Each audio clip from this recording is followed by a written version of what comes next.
Claire Diop, la journée de l'eau, prétexte pour vous proposer un grand reportage sur le système communautaire d'alimentation en eau potable dans le Saloum. Vous allez le voir, plusieurs villages ont installé ce dispositif. Illustration à Thiamène Diogo, dans le département de Nioro-du-Rip, où cette expérience connaît aujourd'hui en succès. L'eau coule à flot et les femmes s'activent même dans le maraîchage grâce à ce système. C'est un reportage de Salusek. Thiamène Diogo, au cœur du Saloum, à une dizaine de kilomètres de Wakunguna. Ce matin, les habitants se retrouvent à la place publique pour échanger sur l'alimentation en eau potable du village. L'eau est importante pour le développement. Avec l'aide d'un expert, nous avions constaté que la capacité de notre puits est suffisante pour alimenter tout le village à travers un système de pompage.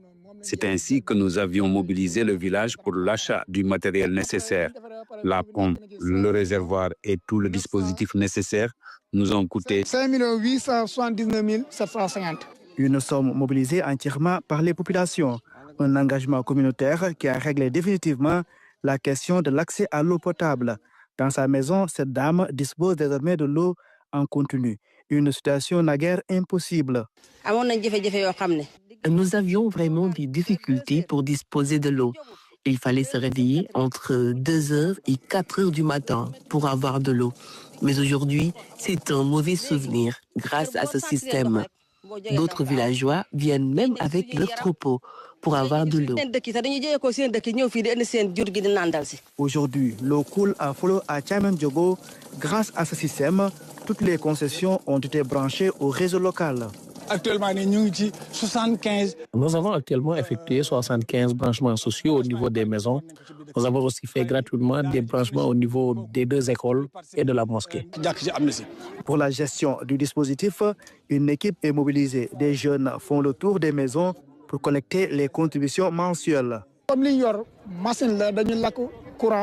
Nous utilisons une machine qui fonctionne avec de l'électricité. Nous achetons également de l'eau de javel pour rendre potable l'eau, donc pour prendre en charge toutes les dépenses. Nous demandons aux populations aussi de payer 150 francs pour le mètre cube, alors qu'on l'achetait à 250 francs avant l'installation de ce système. Autre préoccupation, l'amélioration de la qualité de l'eau. Nous voulons un système de filtration d'eau. Nous voulons aussi des panneaux solaires pour réduire notre facture d'électricité.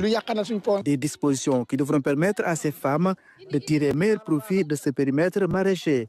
Et au-delà, les populations comptent développer d'autres activités. Tous ces gens ne font rien durant la saison sèche. C'est pourquoi notre objectif est de développer davantage le maraîchage, la pisciculture, car nous avons des espaces pour ça. Nous sollicitons un appui pour mettre en place une usine de fabrication de sachets d'eau pour l'emploi des jeunes.